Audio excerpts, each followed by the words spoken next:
நேற்றைக்கு சென்னை திருநெல்வேலி உட்பட 9 இடங்களில் வந்தே பாரத் ட்ரெயின் விட்டுருக்காங்க. இந்த வந்தே பாரத் ட்ரெயின் ஒரு அதிநவீன ட்ரெயின் தான். இது மணிக்கு 180 கிலோமீட்டர் வேகத்தில் போகக்கூடும். இதில் முழுக்க ஏசி இருக்குது, வைஃபை இருக்குது, இதில் இருக்கிற சீட்டெல்லாம் விமானம் மாதிரி இருக்குது. இப்படி நாம் கொண்டாடுற வந்தே பாரத் ட்ரெயின் பொறியாளர்களால் 18 மாதத்தில் டிராயிங்லேருந்து டெலிவரி வரைக்கும் கொண்டு வந்துட்டாங்க. ஆனால் இப்படி கொண்டு வந்ததுக்கப்புறம் தான் அவங்களுக்கு சவால்கள் ஆரம்பிச்சது. அதனால் வந்தே பாரத் ப்ராஜெக்டே முடக்கப்பட்டது.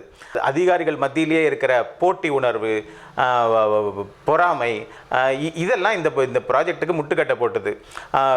இதை டெவலப் பண்ண அதிகாரிகள் மேலே பல பொய் கேஸு போட்டாங்க, லஞ்ச கேஸு போட்டாங்க. ஆனால் இதெல்லாம் பொய்ன்னு நிரூபணமாச்சு. மேலும் இந்த ட்ரெயின் போகும்போது அந்த கரண்ட் எடுக்கும்போது அங்கே தீ பிடிச்சிடும் அப்படின்னு மீடியாலெல்லாம் செய்தியை கசிய விட்டாங்க. அதுவும் பொய்ன்னு நிரூபணமாச்சு.